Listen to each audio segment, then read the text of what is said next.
The last thing Delilah Norris wanted was to look into the eyes of the man who'd bought her future.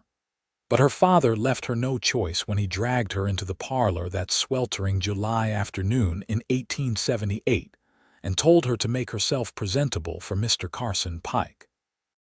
She stood in the doorway of their modest ranch house just outside Snowflake, Arizona territory, her hands trembling as she smoothed down the front of her cotton dress, wishing the earth would open up and swallow her whole rather than face what was coming.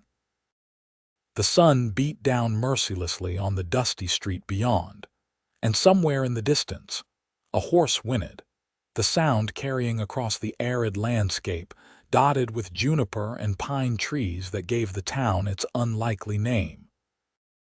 Carson Pike was a wealthy man by Snowflake standards, which meant he owned a large cattle operation and had enough money to buy whatever he wanted, including apparently the hand of a 21-year-old woman who wanted nothing to do with him. Delilah had heard the stories about him, whispered among the women at church and in the general store. He'd been married twice before, and both wives had died under circumstances that were never quite explained to anyone's satisfaction. The first had supposedly fallen down the stairs. The second had been kicked by a horse. When Delilah asked her father about these incidents, he told her not to listen to gossip and reminded her that he owed Pike $3,000, a debt incurred through bad investments and worse gambling habits. "The man's agreed to forgive the debt if you marry him," her father had said 3 weeks ago, his bloodshot eyes unable to meet hers. "It's the only way, Delilah. Otherwise, we lose everything. The ranch, the house, all of it." "Then let it go," she'd pleaded. "We can start over somewhere else. I can work, I can help provide." "You're being selfish," he'd snapped back. "This family needs you to do your duty. Your mother would have wanted you to help save her home." The mention of her mother, dead these past 5 years from pneumonia, had been a low blow.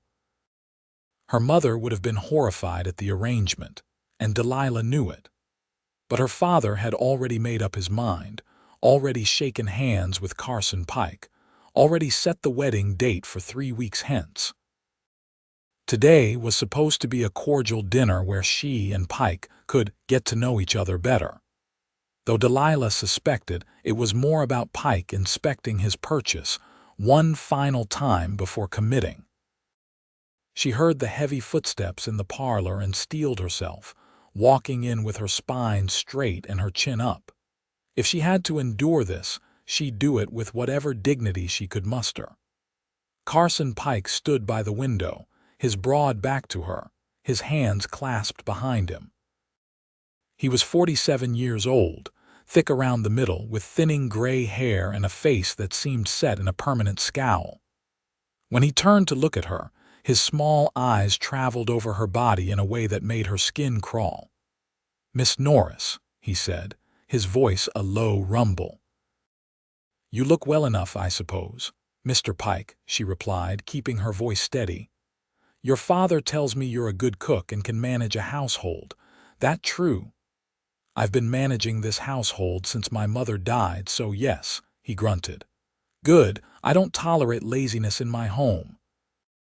My last wife got lazy toward the end, thought she could spend her days sitting around reading books and socializing.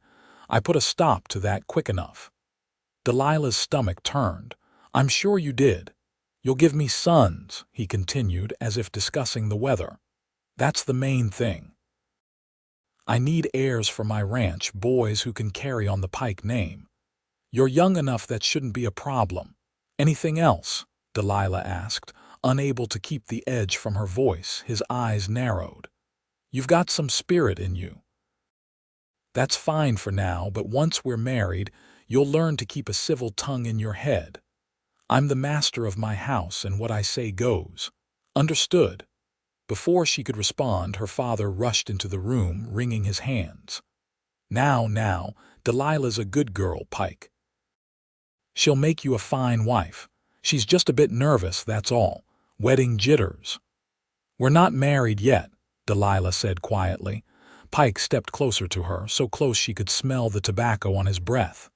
3 weeks, girl, 3 weeks, and you'll be Mrs. Carson Pike. You'll do what I say when I say it, and you'll be grateful for the privilege. Your father's debt will be paid, and he'll keep this pathetic little ranch. That's more than most women in your position could hope for. My position? Delilah's voice rose despite herself. You mean being sold like a piece of property, Delilah? Her father gasped. Pike's face darkened, and for a moment she saw something dangerous flash in his eyes. Then he smiled, though it didn't reach his eyes. Like I said, plenty of spirit, nothing I can't handle. I've broken in wild horses meaner than you, girl. He touched her cheek, and it took everything in Delilah not to flinch away. I'll see you at the church in 3 weeks. Wear something pretty. Then he turned and walked out, her father scurrying after him, leaving Delilah standing alone in the parlor, her whole body shaking with rage and fear. That night, she lay in bed staring at the ceiling, trying to think of a way out. She had no money of her own, no relatives who could take her in. Her only friend, Sarah, had married a rancher up north last year and moved away. She could run, she supposed, but where would she go? A single woman traveling alone in the territory was asking for trouble, and without money, she wouldn't get far. Carson Pike had connections throughout the territory. He'd find her, and then things would be even worse. The next 2.5 weeks passed in a blur of preparations that felt more like funeral arrangements. The women of Snowflake brought by fabric for her dress, offered their congratulations with pitying eyes, and spoke in hushed tones about what a lucky girl she was to be marrying such a successful man. Only old Mrs.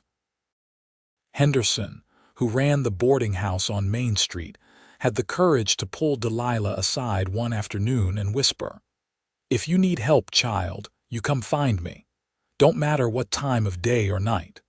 Delilah had nodded, grateful for the kindness but unsure what help anyone could truly offer. The machinery of her fate was already in motion, grinding inexorably toward a future she couldn't escape. The day before the wedding, she stood in the general store picking up supplies for the reception her father insisted on hosting, even though they could barely afford it. She was examining a bolt of ribbon, not really seeing it, when she heard a commotion outside. Through the window, she saw a group of men gathered around a newcomer who'd just ridden into town. He sat astride a beautiful paint horse, his dusty clothes and worn saddle bags suggesting he'd been on the trail for some time. Even from this distance, Delilah could see he was tall and lean, with dark hair that touched his collar beneath his wide-brimmed hat. "Who's that?" she asked the shopkeeper, Mrs. Chen, who'd come to stand beside her. "Don't know, but he's got the look of a working cowboy about him. Probably just passing through, looking for work or supplies." Delilah watched as the stranger dismounted with an easy grace and tied his horse to the hitching post outside the saloon. He paused to pat the horse's neck and check its hooves, and something about the gentleness of the gesture made her chest tighten.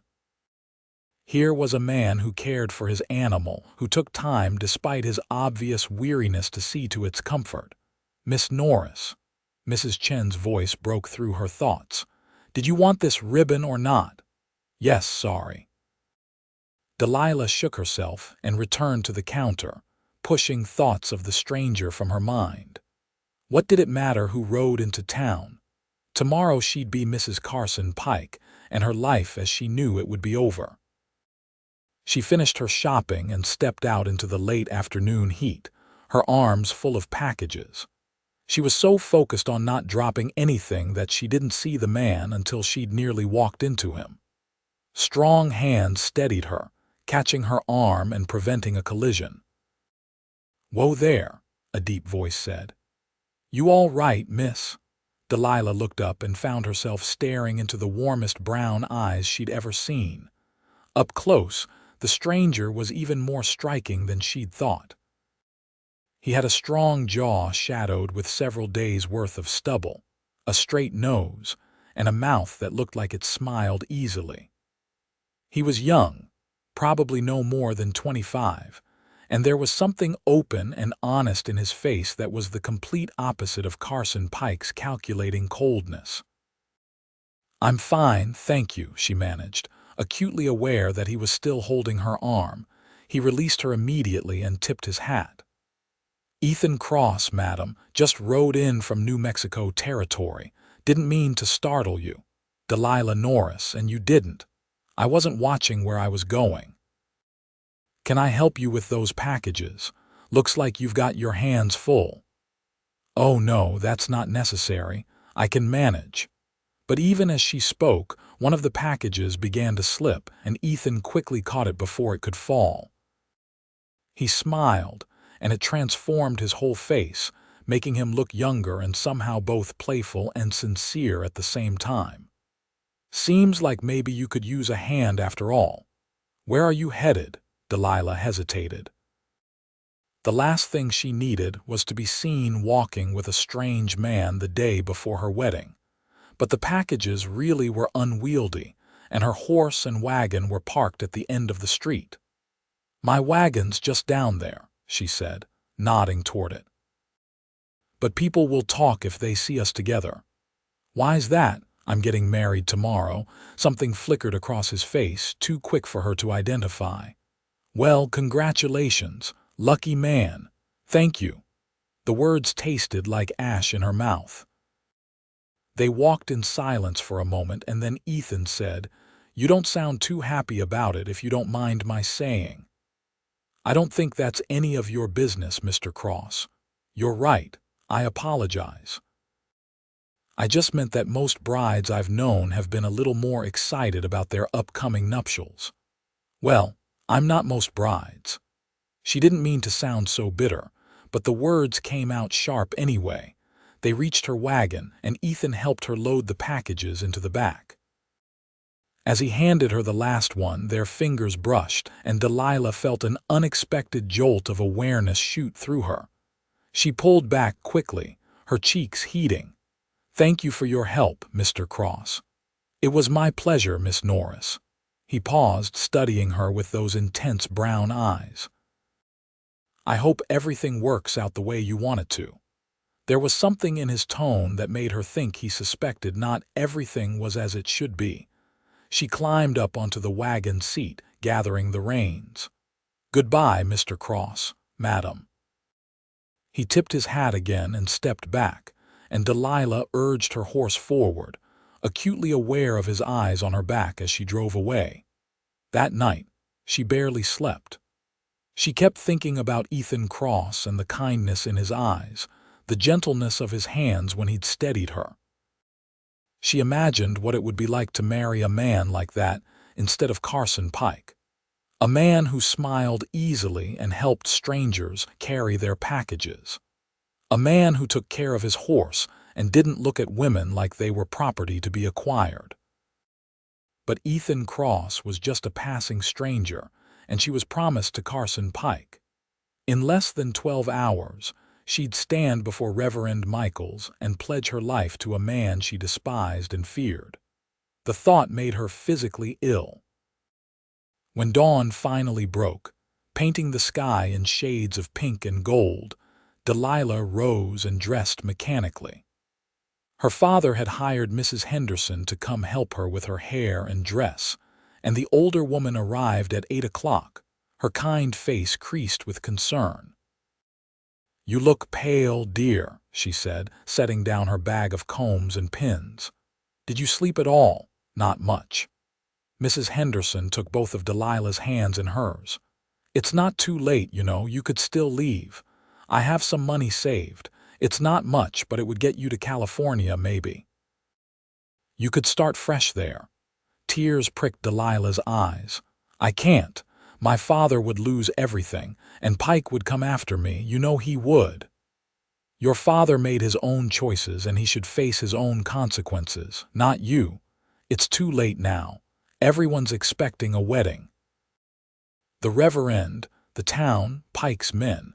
If I ran now, it would cause a scandal and my father would probably be run out of town. Better a scandal than a lifetime of misery. I have to at least try to make it work. Maybe it won't be as bad as I think, Mrs. Henderson's expression said she didn't believe that for a moment, but she didn't argue further. She helped Delilah into her dress, a simple white cotton affair with lace at the collar and cuffs, and began working on her hair, pinning it up in an elaborate style that must have taken years of practice to perfect. At 10 o'clock, Delilah stood in the small church on the edge of town, her father beside her, waiting for the ceremony to begin. The pews were half full with townspeople who'd come out of curiosity more than affection. Carson Pike stood at the altar, his face impassive, flanked by two of his ranch hands who were serving as witnesses. Reverend Michael stood before them with his Bible, looking vaguely uncomfortable with the whole proceeding. The Reverend cleared his throat. "Shall we begin?" Pike nodded curtly, and the Reverend opened his Bible. "Dearly beloved, we are gathered here today to join this man and this woman in holy matrimony." Delilah felt like she was underwater, the words coming to her muffled and distant. Her father's hand on her arm was the only thing keeping her upright. This was really happening. In a few minutes, she'd be Carson Pike's wife, bound to him legally and in the eyes of God. She'd have to go home with him, share his bed, bear his children. The room tilted, and she gripped her small bouquet of wildflowers harder, using the pain of her nails digging into her palm to keep herself present. "If anyone here has reason why these two should not be joined in matrimony, speak now or forever hold your peace," the Reverend intoned. The words were barely out of his mouth when the church door slammed open with a bang that made everyone jump. Delilah turned, along with everyone else, and saw Ethan Cross standing in the doorway, sunlight streaming in behind him, turning him into a dark silhouette against the bright morning. "I object," he said, his voice carrying clearly through the small church. A collective gasp went up from the assembled townspeople. Carson Pike's face turned purple with rage. "Who the hell are you?" Ethan stepped inside, letting the door close behind him, and Delilah could see his face now.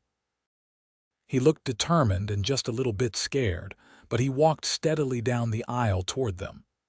"My name's Ethan Cross, and this woman can't marry you because she's spoken for."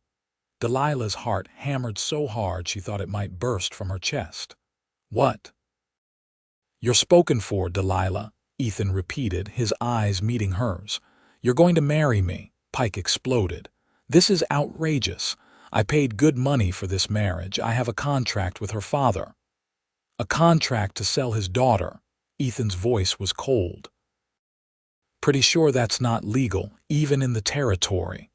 "Who do you think you are?" Delilah's father sputtered. "You can't just walk in here and disrupt a wedding." "I can if the bride doesn't want to be here." Ethan looked at Delilah. "Tell me I'm wrong. Tell me you want to marry Carson Pike, and I'll walk out of here right now and never bother you again." Delilah opened her mouth, but no words came out. She looked at Pike, saw the fury in his eyes, and knew that if this wedding happened, he'd make her pay for this humiliation for the rest of her life. She looked at her father, saw the panic in his face as he realized his solution to his financial problems was slipping away. Then she looked at Ethan Cross, this stranger who'd ridden into town yesterday and was now offering her a way out.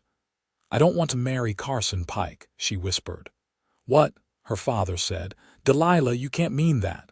"I don't want to marry him," she said louder. "I never did." "You forced this on me." Pike stepped forward, his hand reaching for her arm. "You signed a contract, girl. You're mine." Ethan moved faster than Delilah would have thought possible, putting himself between her and Pike. "She's not yours. She's not anybody's. She's a person, not property." "You've got no claim on her," Pike snarled. "You're nobody. Just some drifter who rode into town yesterday." "Actually, Mrs. Henderson's voice rang out from the pews. "I think Mr. Cross may have a stronger claim than you realize." "Young man, when exactly did you and Miss Norris come to an understanding?" Ethan didn't miss a beat. "Yesterday afternoon, madam, when we met outside the general store. It was one of those instant connections you hear about. We both knew right away." "That's a lie," Pike said. "A complete fabrication." "Is it?" Mrs. Henderson stood up. "Because I saw them together yesterday, saw the way they looked at each other, some things you can't fake." Several other women in the congregation began nodding and murmuring. Delilah realized what was happening. The women of Snowflake, who never liked Carson Pike but had been powerless to stop the wedding, were seizing this opportunity to help her escape.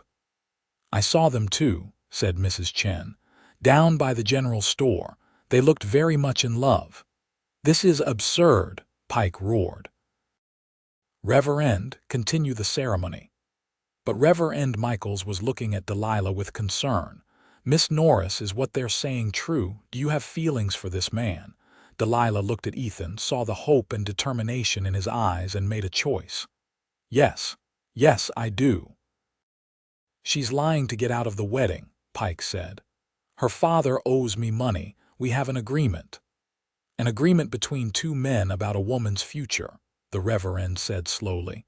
"Without her consent, I'm not sure I can in good conscience proceed with this marriage, Mr. Pike."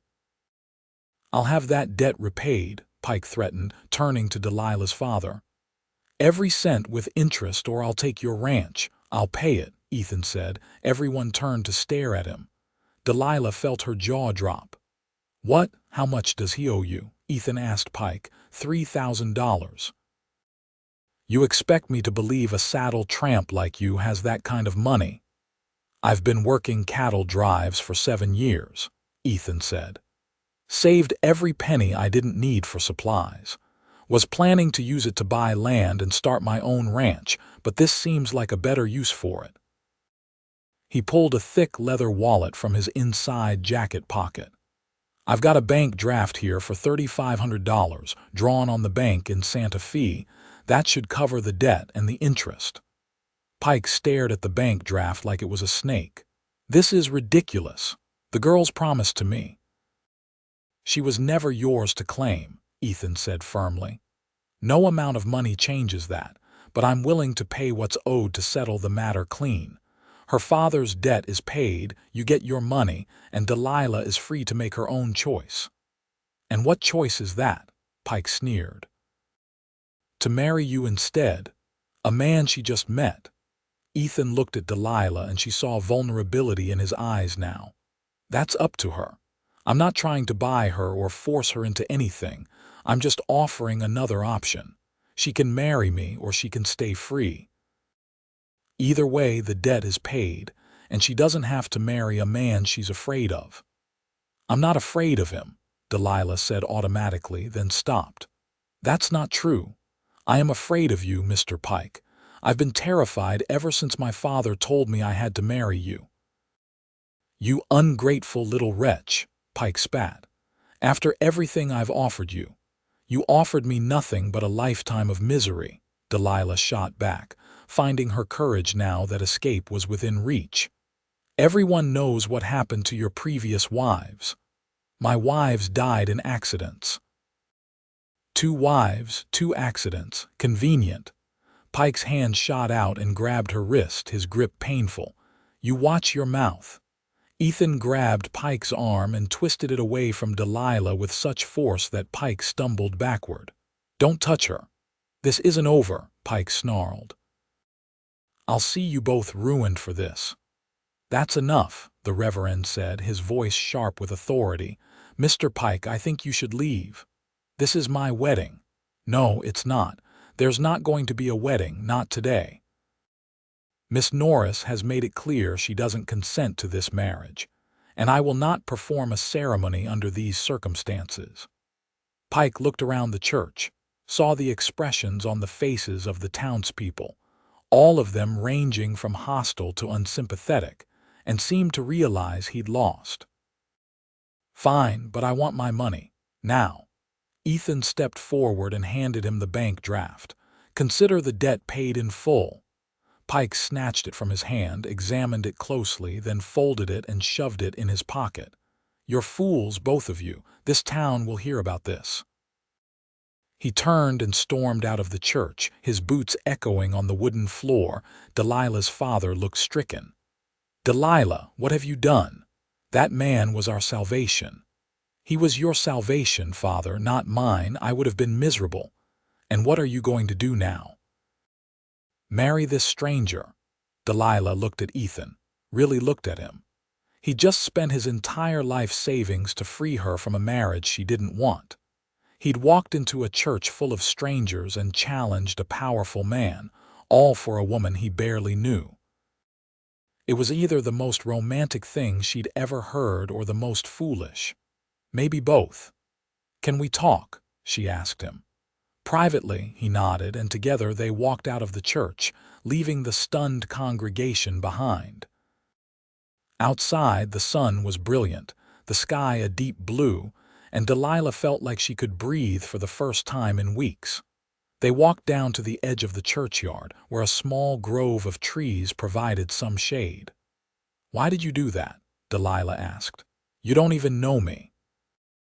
Ethan leaned against a tree, suddenly looking exhausted. "I know. It was crazy. But yesterday, when I saw you in the street and then when we talked, I could tell you were unhappy.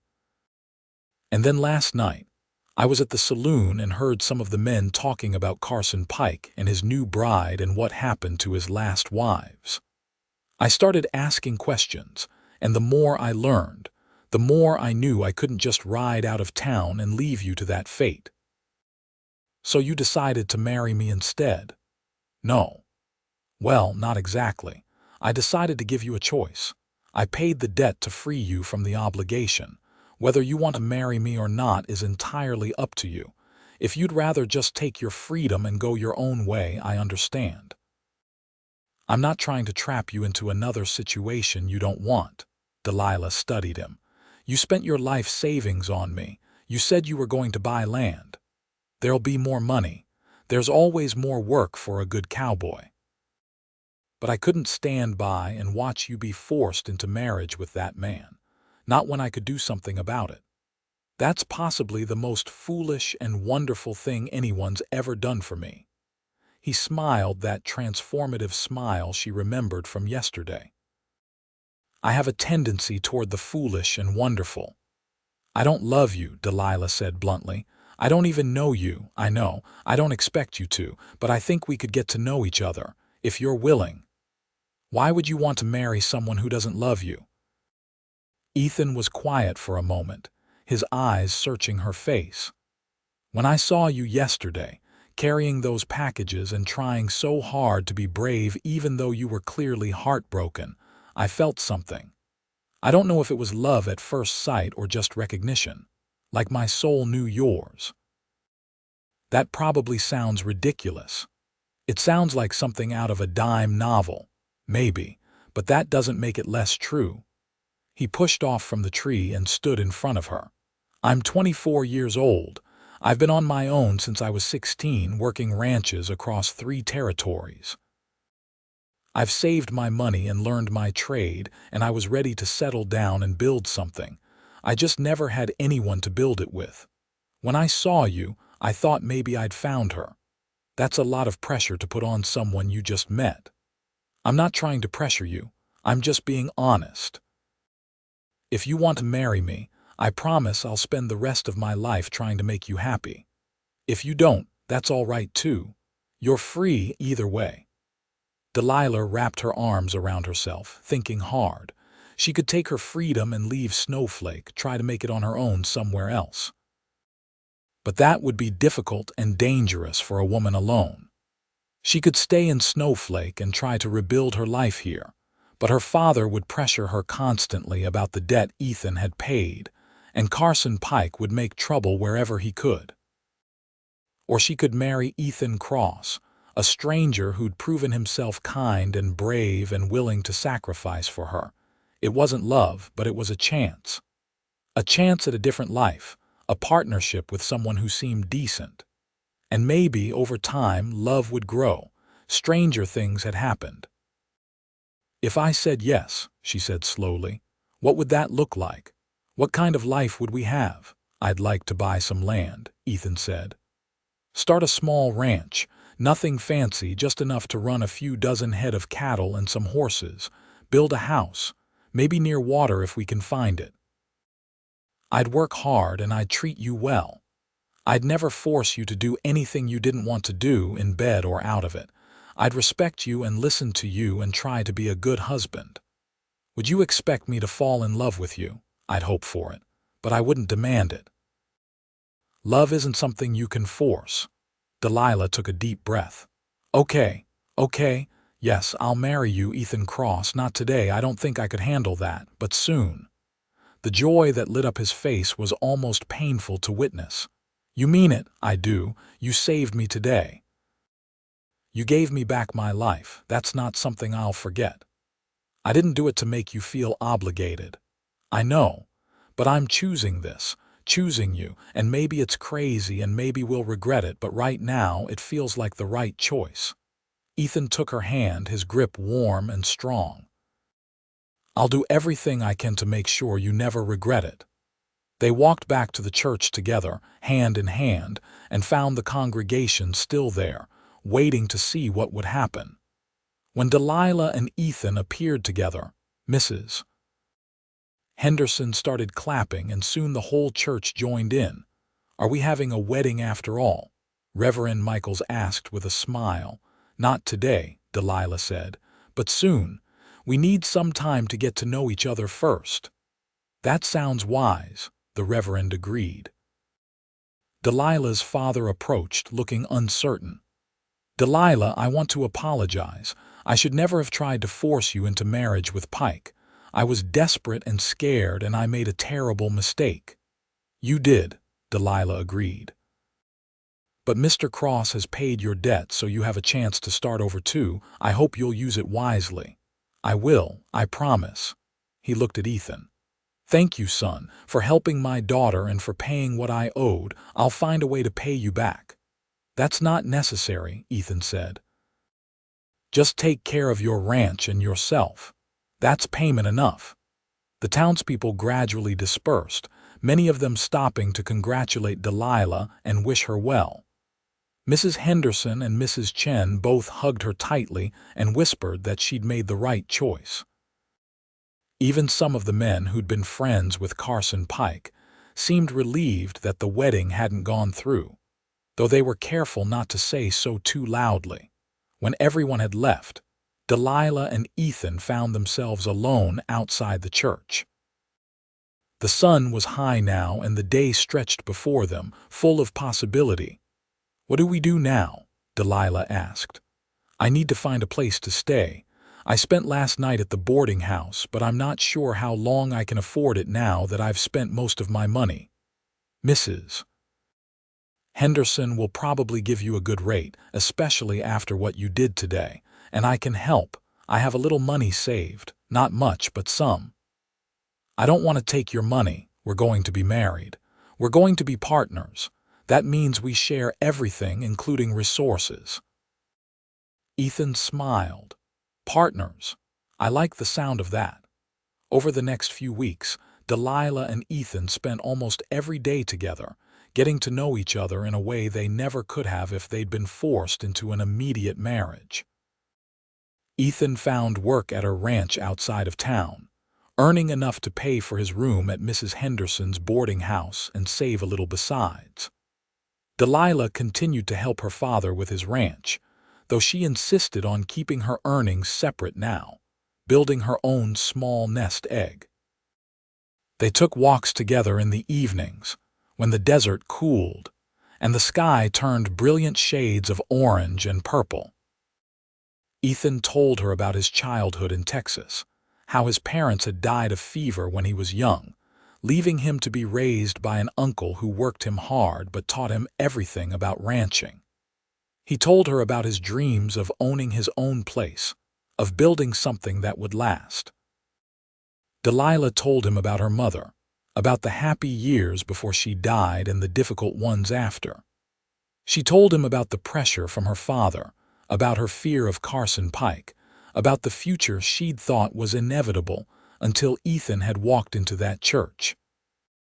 "I keep expecting him to make trouble," she admitted one evening as they sat by the small creek that ran behind her father's property. "Pike, I mean. He's been too quiet." "I've heard he's been focused on his ranch," Ethan said. "Maybe he's realized it's over and he needs to move on." "I hope you're right. But men like Carson Pike don't forget when they've been humiliated. He'll want revenge. Then we'll deal with it when it comes, together." The word "together" sent a warm feeling through Delilah's chest.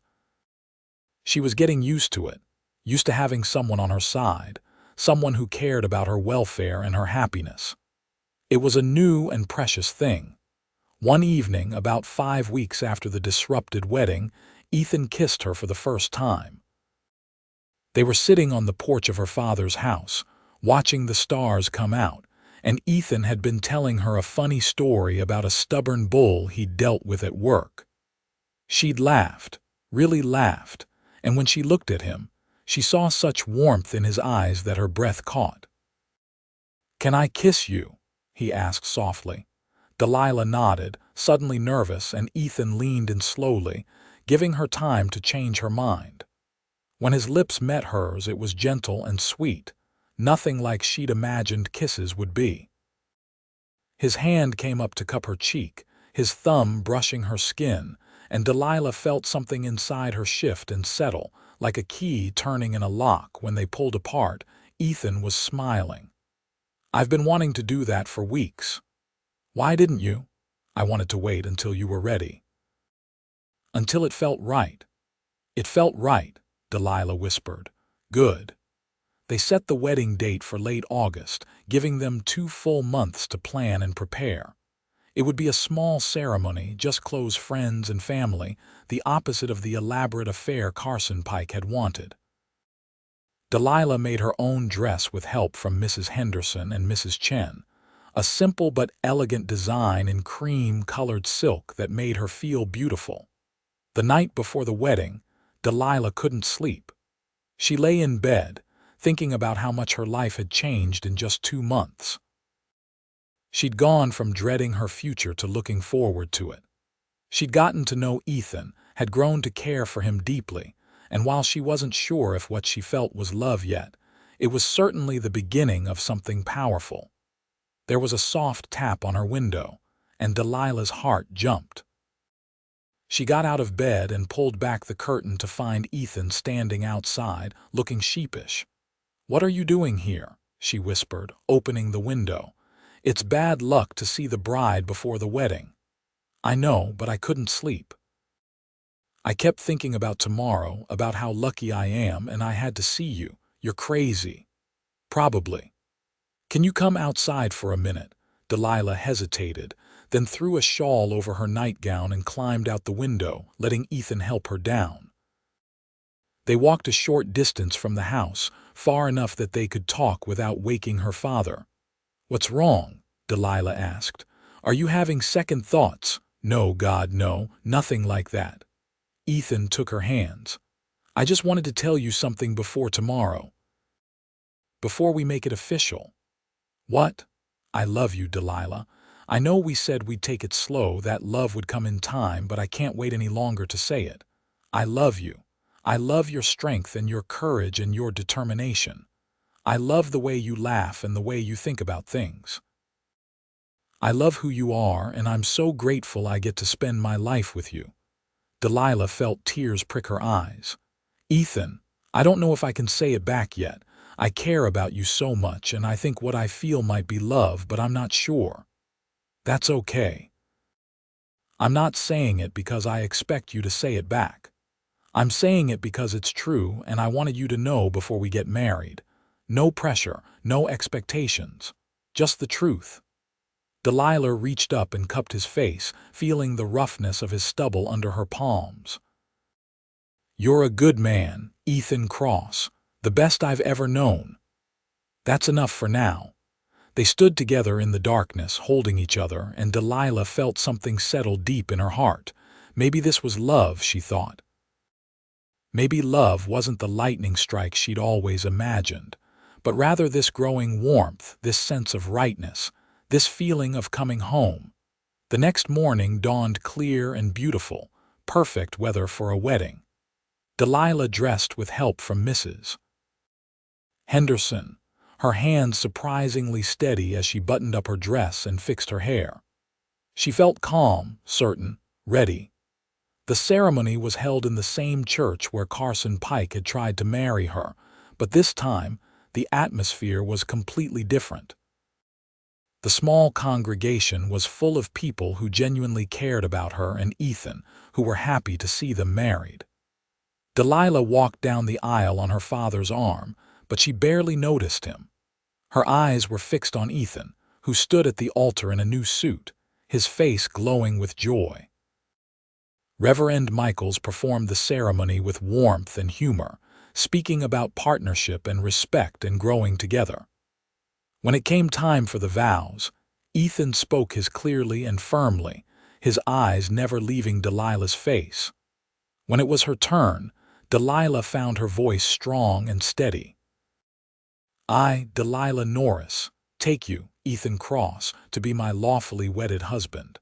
I promise to be your partner, your friend, and your companion. I promise to respect you and support you and stand by you. And I promise to open my heart to you, to let love grow between us every day." "I now pronounce you husband and wife," Reverend Michaels said with a smile. "You may kiss your bride." Ethan's kiss was tender and sweet, and the church erupted in applause and cheers. They walked back down the aisle together, hand in hand, and Delilah felt lighter than she had in years. She was married to a good man, a kind man, a man she was already growing to love. The future stretched before them, uncertain but full of promise. The reception was held at Mrs. Henderson's boarding house, with food and music and dancing. Delilah danced with Ethan, with her father, with several of the townsmen who wanted to congratulate her. She laughed and ate cake and accepted good wishes from everyone who approached. It was everything a wedding should be, joyful and celebratory and full of hope. As the sun began to set, Ethan pulled her aside. "Ready to go? Go where? I have a surprise for you." They said their goodbyes and climbed onto a wagon Ethan had borrowed from the ranch where he worked. He drove them out of town, toward the east, and Delilah watched the landscape change around them, the town giving way to open country. After about 30 minutes, Ethan pulled the wagon to a stop in front of a small cabin nestled in a grove of cottonwood trees. Beyond it, a creek sparkled in the fading light. "What is this?" Delilah asked. "Our new home." "Well, temporary home. This land is for sale, 20 acres including the creek and this cabin. The owner's willing to give me terms, let me pay it off over time. I made a deposit last week, and if you like it, it's ours." Delilah climbed down from the wagon and walked toward the cabin, taking in the peaceful surroundings. The cabin was small but well built, with a sturdy roof and a front porch. The land around it was good grazing land, with plenty of water from the creek. She could imagine cattle here and horses and maybe a garden near the house. "It's perfect," she breathed. "Really, you like it? I love it. How did you manage this?" "I've been working extra hours, and your father contributed some money. He said he wanted to help us get started, as an apology for everything that happened. And the owner's a friend of the rancher I work for. He's giving us a good deal." Delilah turned to him, this man who'd rescued her and courted her and now was giving her a home. "This is more than I ever dreamed of. It's just the beginning." Ethan came up behind her and wrapped his arms around her waist. "I'm going to build us a bigger house here, something that will last. We'll raise cattle and horses, maybe some chickens. We'll build a life, Delilah. Together." "Together," she echoed, leaning back against him. They spent their wedding night in the small cabin, and Ethan was as gentle and patient as Delilah had known he would be. He took his time, asking permission for each touch, each kiss, making sure she was comfortable and willing. When they came together, it was tender and sweet, and afterward they lay wrapped in each other's arms, talking quietly until they fell asleep.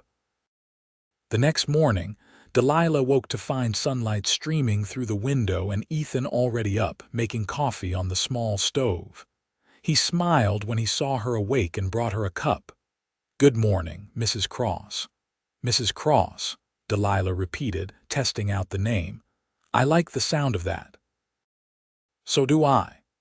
They spent the next few days settling into the cabin, unpacking Delilah's few belongings and making the space their own. Ethan continued to work at the nearby ranch, but now he came home to Delilah each evening and they'd sit on the porch together, planning their future. About 2 weeks after the wedding, trouble arrived in the form of Carson Pike. Delilah was hanging laundry in the yard when she saw him riding up, flanked by 2 of his men. Her heart hammered, but she forced herself to stand tall and face him. "Mr. Pike, what are you doing here?" Pike dismounted, his small eyes taking in the cabin and the land around it. "So this is where you ended up, playing house with that saddle tramp." "My husband is not a saddle tramp. He's a good man and a hard worker." "Your husband," Pike sneered. "You should have been my wife." "We had an agreement." "An agreement I never consented to." "What do you want, Mr. Pike?" "I want you to know that this isn't over. You humiliated me in front of the whole town. People have been talking about it for weeks, laughing at me. That's not something I forget." "I'm sorry you were humiliated, but I couldn't marry a man I didn't choose." "You chose wrong. That boy can't provide for you like I could have. Look at this place. It's barely more than a shack. It's our home and I love it." "You'll regret it," Pike said, his voice low and menacing. "When things get hard, when the money runs out, when you're struggling to survive, you'll remember what you gave up. And I'll make sure it gets hard. I have a lot of influence in this territory. I can make life very difficult for your husband." "Are you threatening us?" "I'm stating facts." Ranching is a hard business. Accidents happen. Cattle get sick, fences get cut, supplies go missing. And if a man doesn't have powerful friends to help him, well, he might just find himself unable to make it. Delilah felt cold fear settle in her stomach, but she refused to let it show. "If anything happens to our cattle or our property, we'll know who's responsible." "Will you? Can you prove it?" Pike smiled coldly. "I'm a respected businessman, Mrs. Cross. You're nobody. Who do you think people will believe?" Before Delilah could respond, she heard hoofbeats and saw Ethan riding up fast, his face dark with anger. He dismounted before his horse had fully stopped and strode over to stand beside Delilah. "Pike, I thought I smelled something foul. What are you doing here?" "Just having a conversation with your wife, congratulating her on her marriage." "You've congratulated her. Now get off our land." "Your land?" Pike laughed. "You don't own this land, boy. You're making payments, and payments can be hard to keep up with if your operation runs into trouble." "Is that a threat?" "Just friendly advice. Ranching's risky, especially for people without experience or connections." Ethan stepped closer to Pike, and though he was younger and leaner, there was something in his stance that made Pike take a step back. "Let me be clear. If anything happens to our livestock, our property, or my wife, I'll know it was you, and I won't go to the sheriff. I'll come to you directly. Understood? You threatening me, boy? I'm making a promise. Stay away from us and we'll have no problem. Come around here again or try to sabotage our ranch and you'll find out what kind of man I am when my family's threatened." For a moment, the 2 men stared at each other, tension crackling in the air. Then Pike spat on the ground and turned back to his horse. "You'll regret crossing me. Both of you." He and his men rode off, leaving dust in their wake. Delilah let out a breath she didn't realize she'd been holding and turned to Ethan. "He's going to make trouble. Probably. But we'll handle it. Together, remember, together," Delilah agreed, but worry gnawed at her. Carson Pike was a powerful man, and he wasn't used to being denied what he wanted. This wasn't over. Over the next few months, Pike made good on his threats, though he was clever enough to cover his tracks. Fences were cut, allowing some of their small herd to wander off. Feed supplies went missing. Their water pump broke in a way that looked like an accident, but that Ethan suspected was sabotage. Each incident was small enough that it couldn't be definitively traced back to Pike, but taken together, they added up to significant losses and setbacks. Ethan worked harder than ever, taking on extra jobs to make up the money they were losing. Delilah helped however she could, tending the animals, keeping the books, and even helping with fence repairs.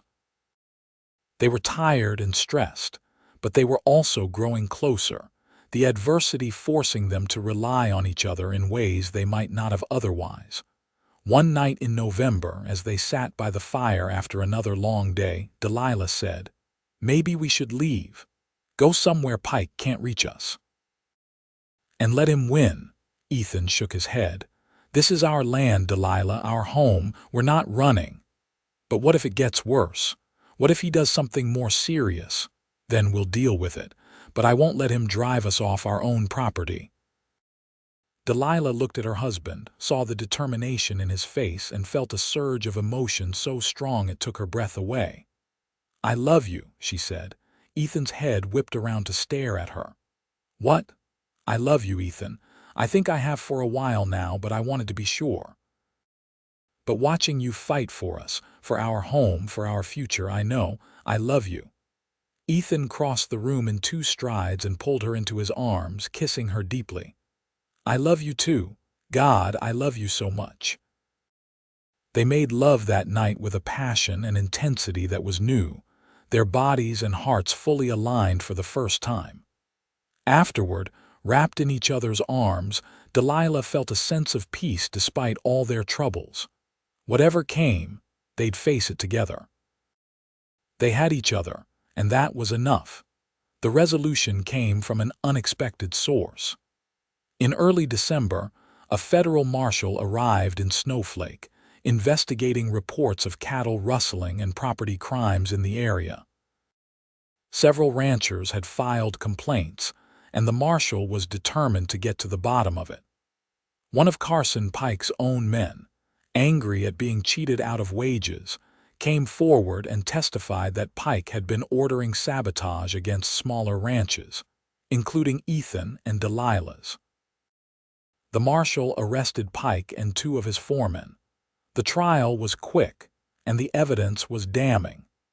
Pike was sentenced to 5 years in prison for his crimes, and his ranch was seized to pay restitution to his victims. Ethan and Delilah received enough money to cover their losses and make improvements to their property. With Pike gone and their financial situation stabilized, Ethan and Delilah's ranch began to thrive. They bought more cattle, built a larger barn, and started planning for the bigger house Ethan had promised.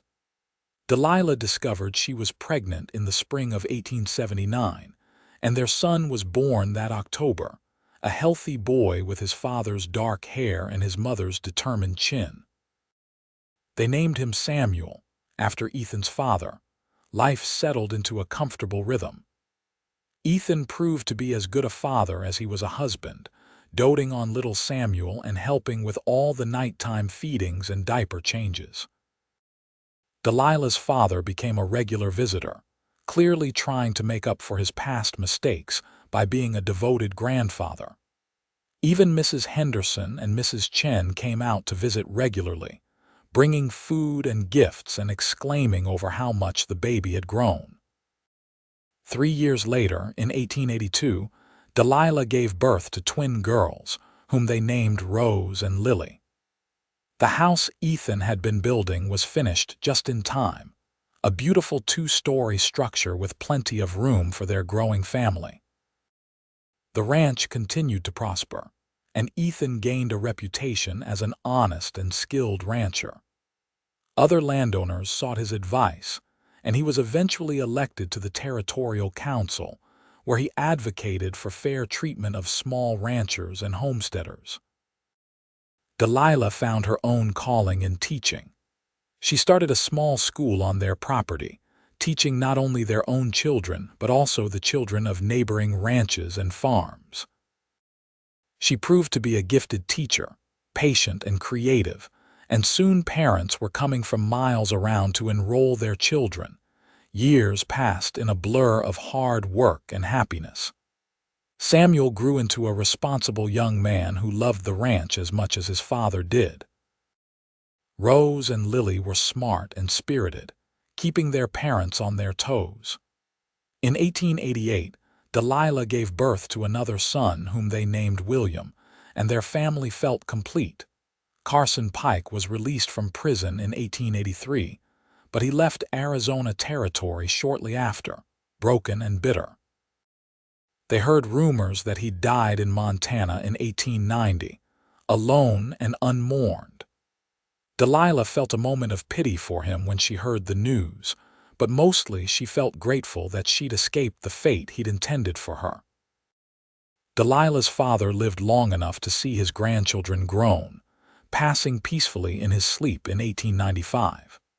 At his funeral, he was remembered as a man who'd made mistakes but had worked hard to make amends, and Delilah was able to forgive him fully and remember the good times they'd shared.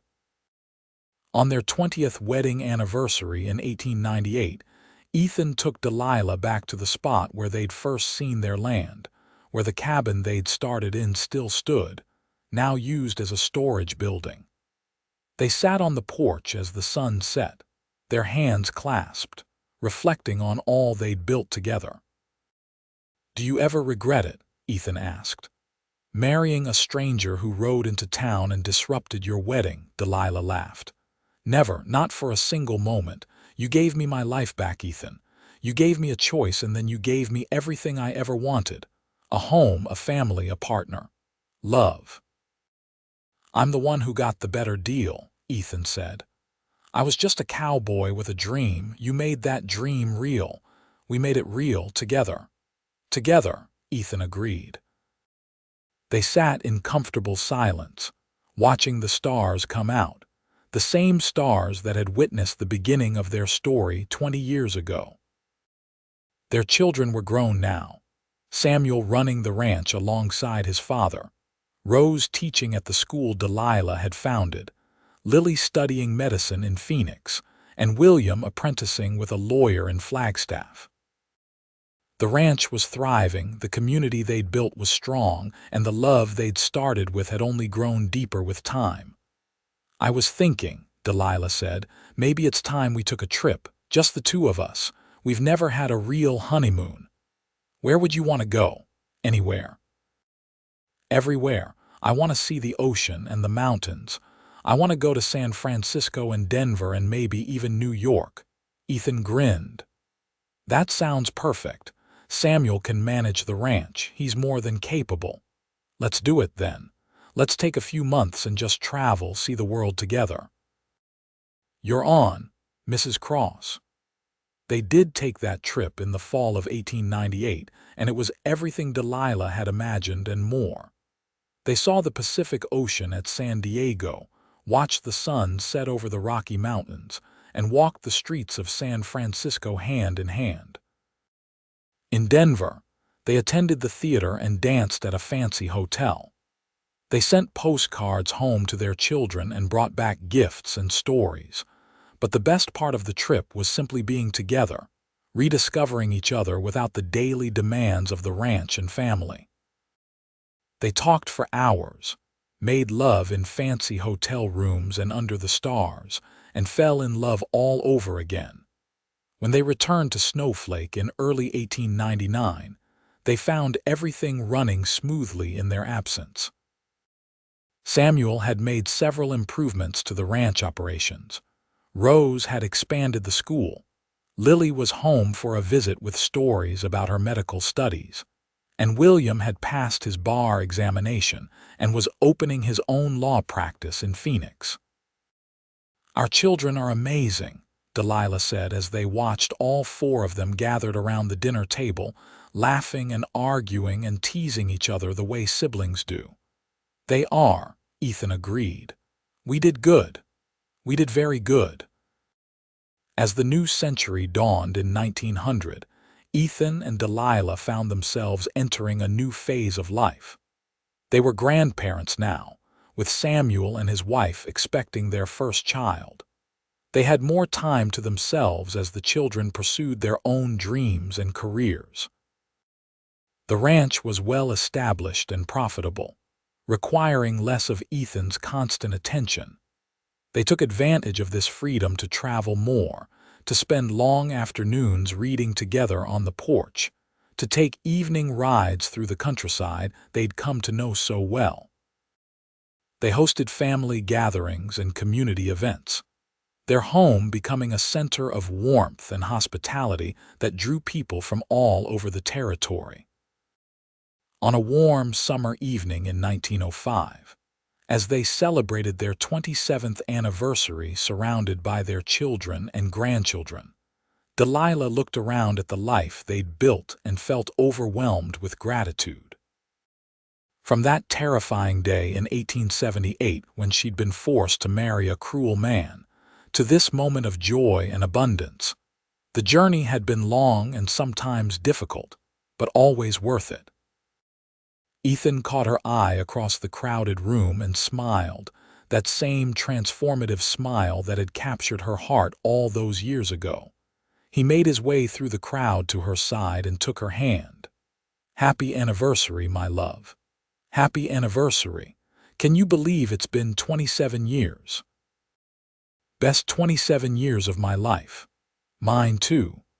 Their eldest grandchild, Samuel's son Joshua, tugged on Delilah's skirt. "Grandma, tell us the story again, about how Grandpa saved you from the bad man." Delilah laughed and picked up the 4-year-old, settling him on her hip. "You've heard that story 100 times, but I like it. Tell it again, all right." Delilah carried Joshua to a chair and sat down with Ethan standing behind her, his hand on her shoulder. The other children and even some of the adults gathered around, always ready to hear the family legend one more time.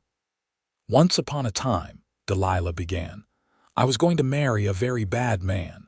I didn't want to, but I didn't think I had a choice. I was so scared and sad. But then, on the day of the wedding, a stranger rode into town. He was tall and brave and kind, and he walked right into the church and said that I was spoken for." "By him," Joshua crowed. "You were spoken for by Grandpa, that's right. Your grandfather saved me that day.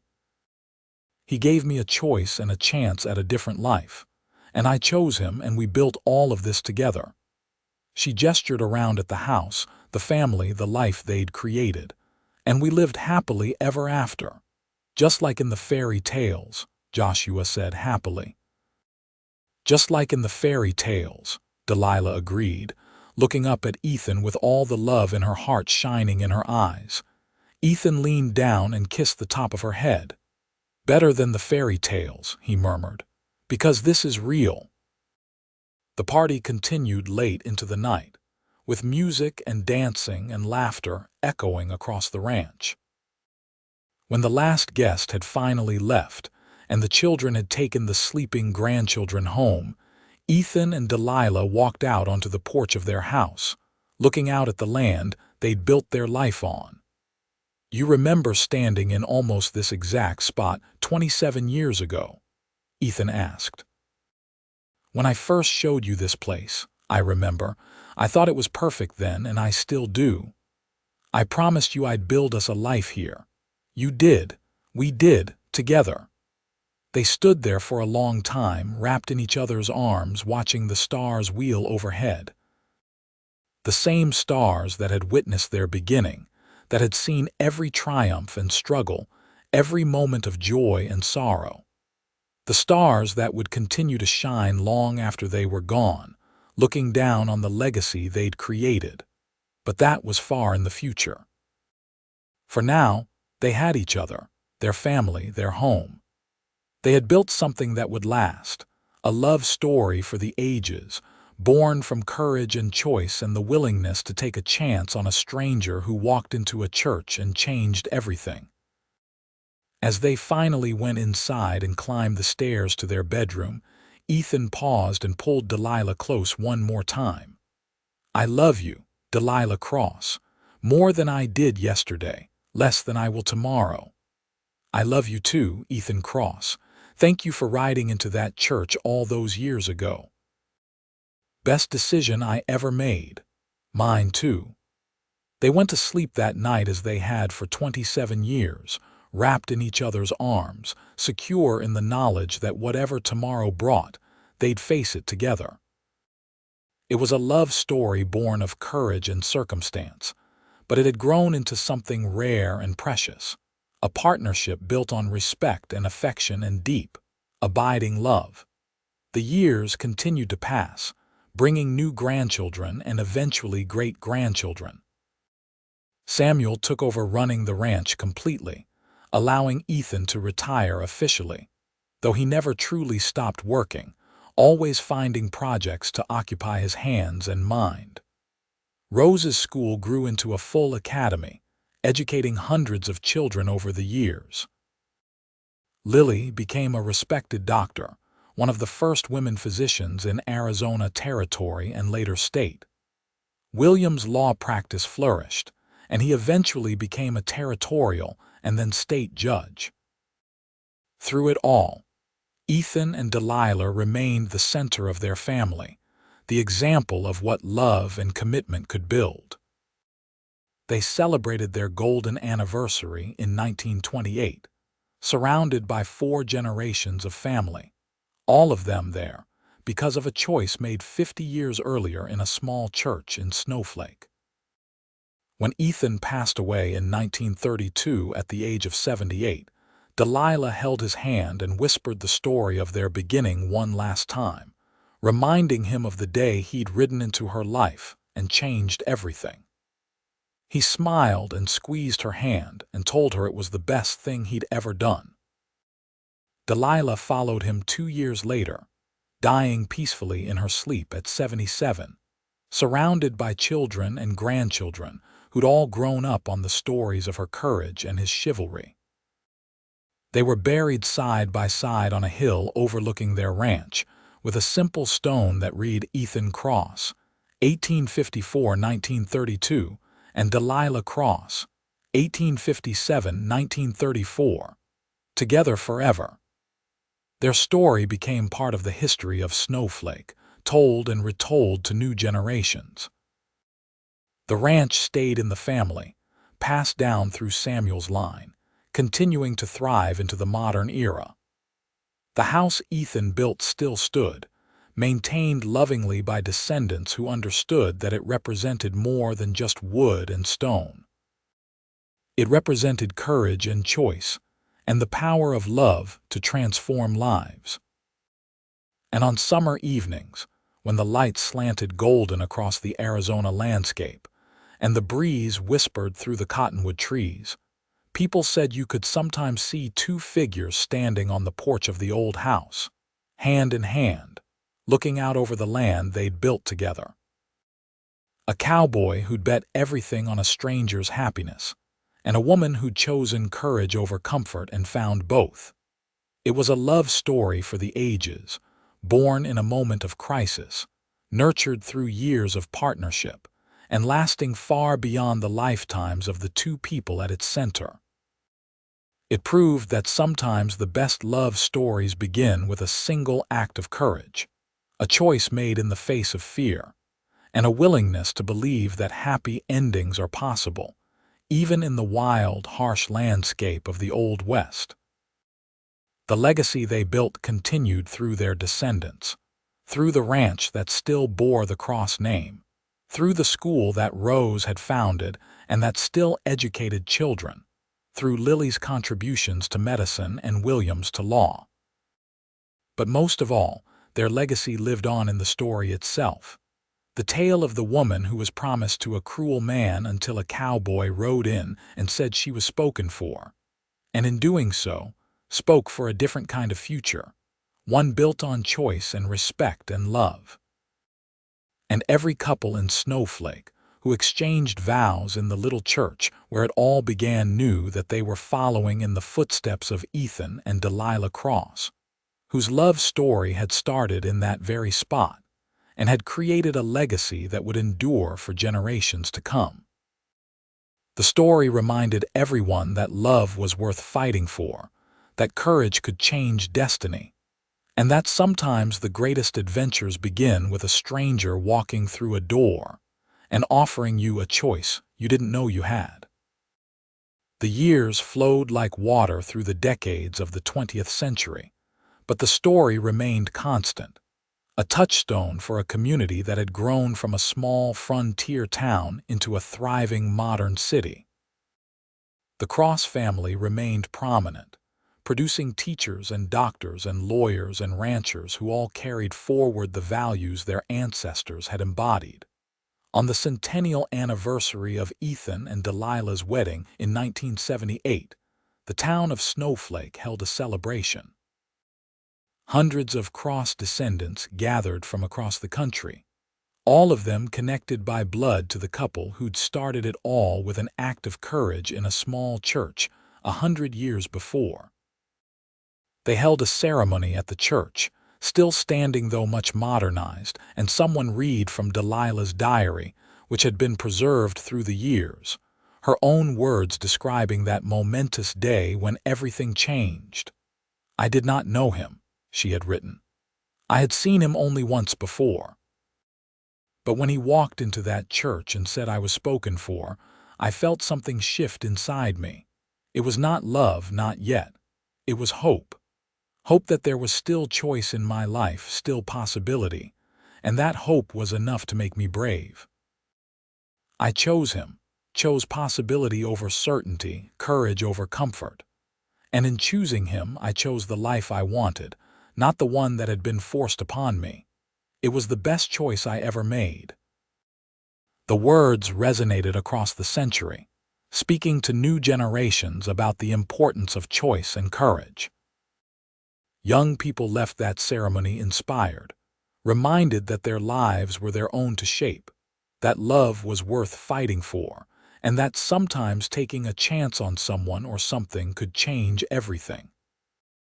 The ranch itself became a historical landmark, preserved as an example of frontier life and a testament to what hard work and partnership could build. School groups toured the property, walking through the rooms where Ethan and Delilah had lived and raised their children, seeing the tools they'd used and the furniture they'd made. The old cabin where they'd spent their first night together was restored and maintained as a museum piece, a tangible connection to the beginning of their story. And the story itself lived on, passed down through families, taught in schools, written about in books and articles about Arizona history. It became more than just one couple's romance. It became a symbol of the American West itself, of the courage and determination required to build a life on the frontier, of the power of love to overcome obstacles and create something lasting. Because in the end, that was what Ethan and Delilah Cross had done. They had taken a moment of crisis and turned it into a lifetime of love. They had faced adversity and overcome it together. They had built not just a ranch or a family, but a legacy that would endure long after they were gone. They had proven that happy endings were possible, even in difficult circumstances, and that love born from courage and choice was the strongest kind of all. Their graves on the hill overlooking the ranch they'd built became a place of pilgrimage, particularly for young couples who would come to pay their respects and ask for the blessing of a love as strong and lasting as the one Ethan and Delilah had shared. People left flowers and notes, telling the sleeping couple about their own love stories, thanking them for the example they'd set. And so the story continued, generation after generation. A love story from the Wild West that had started with a promise to a cruel man and ended with a legacy of love that spanned centuries. It reminded everyone who heard it that courage mattered, that choice was powerful, and that love, when freely given and faithfully tended, could create miracles. Ethan Cross and Delilah Norris Cross had lived their lives well, loved deeply, and left behind something precious. Their story, their family, their love, all continued long after they were gone, a testament to the power of one courageous moment to change everything. They were the cowboy and the woman he'd saved, and together they'd built something that would last forever.